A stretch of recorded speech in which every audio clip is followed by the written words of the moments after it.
اگر میں آپ سے کہوں کہ اصل طاقت دنیا کو فتح کرنے میں نہیں بلکہ اپنے نفس کو قابو رکھنے میں ہے، ایک ایسی دنیا میں جہاں غصہ کمزوری ہے، خوف انسان کو توڑ دیتا ہے اور خواہش عقل پر غالب آ جاتی ہے، وہاں ایک فلسفہ تھا جو طوفان کے بیچ بھی چٹان بن کر کھڑا رہا۔ ایک ایسا فلسفہ جس نے بادشاہوں کو حکمرانی سکھائی، غلاموں کو صبر اور عام انسان کو نقاب شکست بننا سکھایا۔ ہزاروں سال پہلے ایک شخص نے سب کچھ کھو دیا، مگر اسی نقصان سے ایک ایسی سوچ نے جنم لیا جو سلطنتوں سے زیادہ طاقتور ثابت ہوئی۔ یہ کہانی تلواروں کی نہیں، یہ کہانی ہے عقل کی فتح کی، ضبط نفس کی اور ہر حال میں سکون کی۔ یہ ہے رواقیت اور یہ ہے اس فلسفے کے بانی کی داستان۔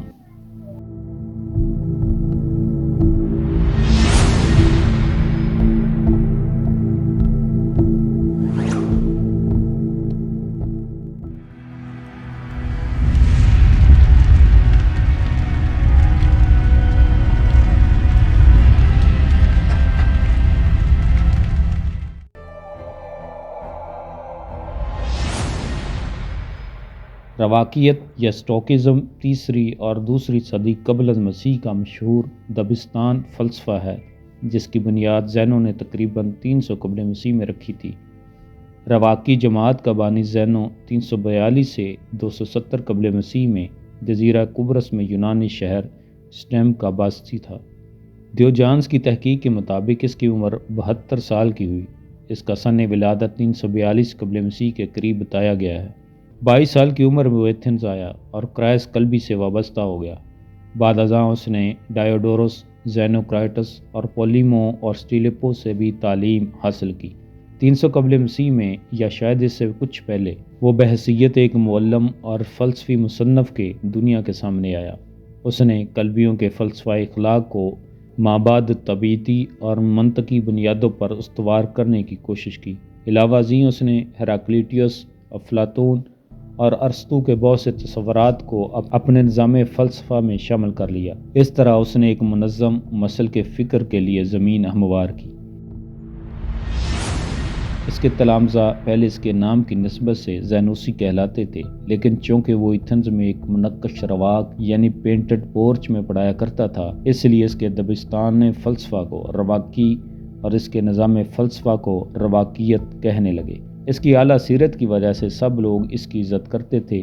اس نے اپنی بیماری سے مایوس ہو کر تقریباً 240 قبل مسیح میں خودکشی کی تھی۔ اسٹوکزم، جو ایک قدیم یونانی، ہیلینسٹک اور رومن امپیریل ادوار کا رومن فلسفہ ہے، ہمارے معاصر اسٹوکزم یا رواقیت کی تعریف کچھ یوں کرتے ہیں: ایک ایسا شخص جو جذبات کو دباتا ہے یا صبر سے برداشت کرتا ہے۔ رواقیت کے مطابق تمام حقیقت مادی ہے اور ہر شے میں ایک آفاقی قوت جسے خدا کا نام دیا جاتا ہے کار فرما یا سرایت کیے ہوئے ہے۔ رواقی عین فطرت کے مطابق زندگی گزارنے کی کوشش کرتے تھے اور انسانی فرائض بجا لانے اور حقیقی آزادی حاصل کرنے کی خاطر حرص و ہوا، غیر معتدل خیالات اور لذتیت کو ترک کر دینے پر زور دیتے تھے۔ دوسری صدی قبل مسیح میں اس دبستان فلسفہ کو جب روما میں روشناس کرایا گیا تو اس نے سینیکا اور پکٹیٹس جیسے مشہور و معروف متبعین کو متاثر کیا۔ اسٹوکس کا خیال تھا کہ کائنات عقل کے مطابق چلتی ہے۔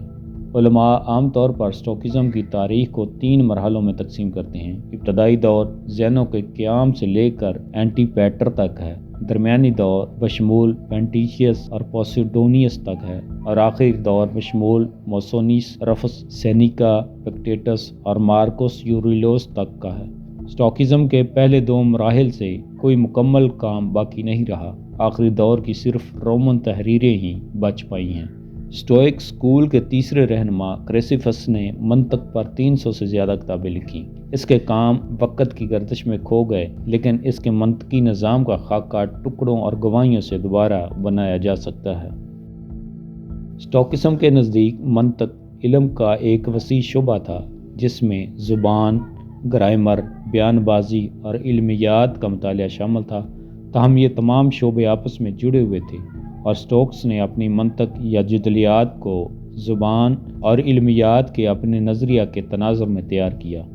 سٹوئک لاجک میں سب سے چھوٹی اکائی ایک اثبات ہے، یعنی ایک تجویز جو یا تو سچ ہے یا غلط، جو یا تو تصدیق کرتی ہے یا تردید۔ اس دعویٰ کی مثالیں یہ ہیں جیسے رات ہو گئی ہے، آج دوپہر بارش ہو رہی ہے اور کوئی نہیں چل رہا ہے۔ مثلاً دعویٰ یہ رات ہے صرف اس صورت میں درست ہوگا جب یہ سچ ہو کہ یہ رات ہے۔ سٹوکس نے ان سادہ دعووں کو اس لحاظ سے کیٹالاگ کیا کہ آیا وہ اثبات میں ہیں یا منفی، اور آیا وہ قطعی ہیں یا غیر معینہ یا دونوں۔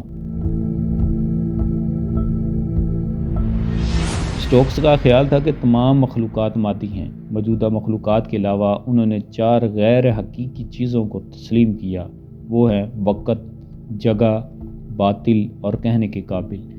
انہیں صرف سبسٹنگ سمجھا جاتا تھا، جبکہ عالمگیر کے لیے ایک ایسی حیثیت سے انکار کیا جاتا تھا۔ اس طرح انہوں نے انیکساگورس کے خیال کو قبول کیا، جیسا کہ ارسطو نے کیا، کہ اگر کوئی چیز گرم ہے تو اس کی وجہ یہ ہے کہ عالمگیر حرارت کے جسم کا کچھ حصہ اس شے میں داخل ہوا تھا۔ لیکن ارسطو کے برعکس انہوں نے تمام موقع کے واقعات کا احاطہ کرنے کے خیال کو بڑھایا۔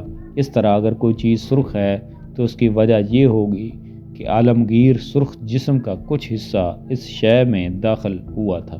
سٹوکس کے مطابق کائنات ایک مادی استدلال مادہ ہے، جسے وہ 2 طبقوں میں تقسیم کیا گیا تھا، فعال اور غیر فعال۔ غیر فعال مادہ بذات خود مادہ ہے، جبکہ فعال مادہ ایک ذہین ایتھر یا ابتدائی آگ ہے جو غیر فعال مادہ اور پوری کائنات کو متحرک کرتی ہے۔ یہ فعال مادہ عام طور پر خدا یا فطرت کے طور پر شناخت کیا جاتا تھا، بقول ان کے انسان کے پاس بھی الہی لوگوں کا ایک حصہ ہوتا ہے۔ یہی چیز تقدیر کے قوانین کے تابع ہے، کیونکہ کائنات اپنی فطرت کے مطابق عمل کرتی ہے، اور غیر فعال مادے کی فطرت جس پر وہ حکومت کرتی ہے۔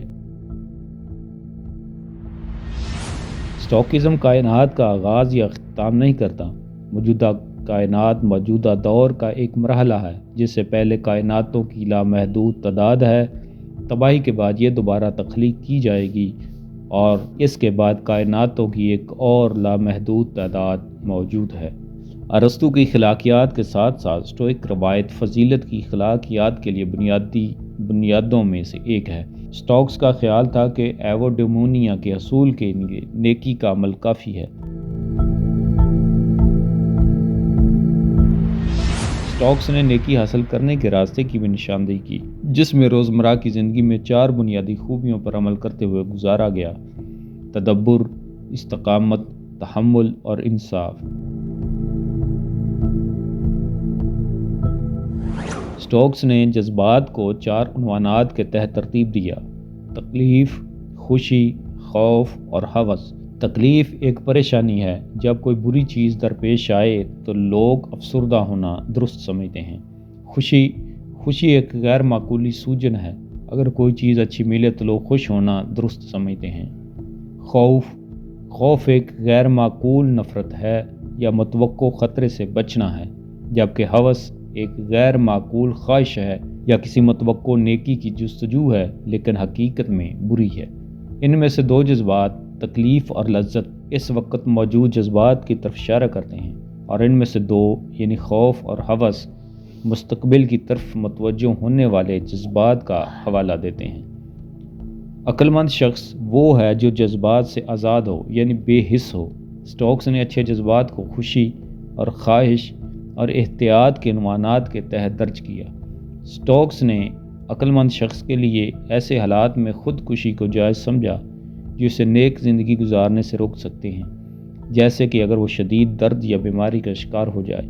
لیکن دوسری صورت میں خودکشی کو عام طور پر کسی کے سماجی فرض سے انکار کے طور پر دیکھا جائے گا۔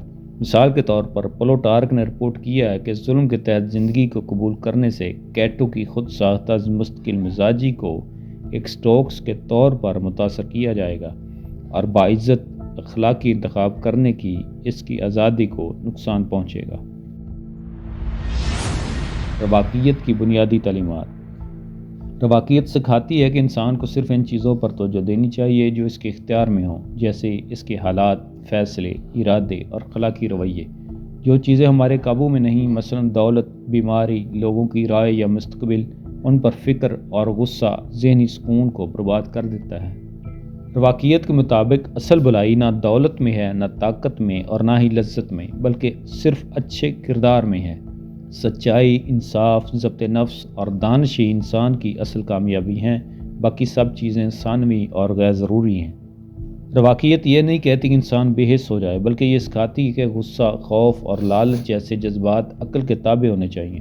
جب انسان جذبات کے پیچھے اندھا ہو جاتا ہے تو غلط فیصلے کرتا ہے، مگر جب عقل غالب آ جائے تو جذبات متوازن ہو جاتے ہیں۔ رواقیت انسان کو یہ سکھاتی ہے کہ جو حالات اس کے بس میں نہیں، انہیں شکایت کی بجائے قبول کیا جائے۔ قبولیت کا مطلب کمزوری نہیں بلکہ ذہنی طاقت ہے۔ اس سے انسان اندر سے مضبوط اور پرسکون ہو جاتا ہے۔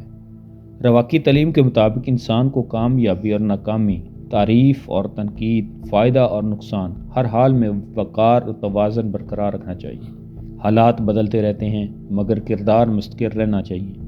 رواقیت میں خود پر قابو پانے کو بڑی طاقت سمجھا جاتا ہے۔ خواہشات، غصہ اور لالچ کو قابو میں رکھنا انسان کو آزاد بناتا ہے، جبکہ ان کا غلام بننا انسان کو کمزور کر دیتا ہے۔ ہر انسان پر یہ فرض ہے کہ وہ اپنے کردار، اعمال اور فیصلوں کا خود ذمہ دار ہو۔ الزام دوسروں یا حالات پر ڈالنا کمزوری ہے۔ رواقیت خود احتسابی کی تعلیم دیتی ہے۔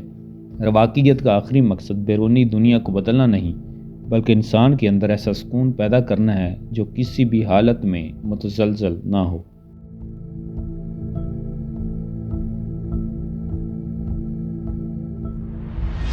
قدیم زمانہ کے اواخر میں اسٹوک سکول زوال کا شکار ہو گیا اور آخری کافر فلسفیانہ سکول نیو پلاٹونٹس نے اپنے لیے ارسطو کی منطق کو اپنایا۔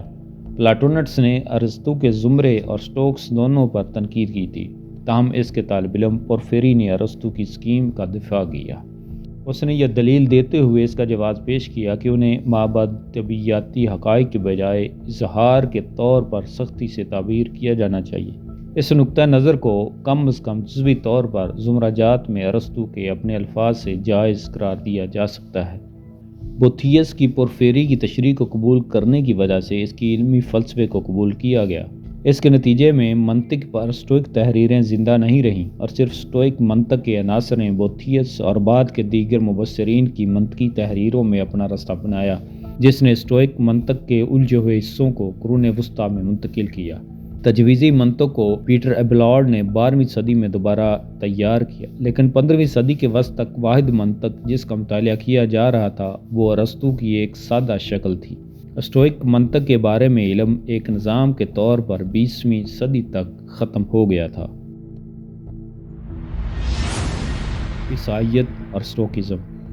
کلیسا کے فادرز اسٹوکزم کو کافر فلسفہ سمجھتے تھے۔ اس کے باوجود ابتدائی عیسائی مصنفین نے اسٹوکزم کے کچھ مرکزی فلسفیانہ تصورات کا استعمال کیا، جس کی مثالوں میں اصطلاحات لوگو، فضیلت، روح اور ضمیر شامل ہیں۔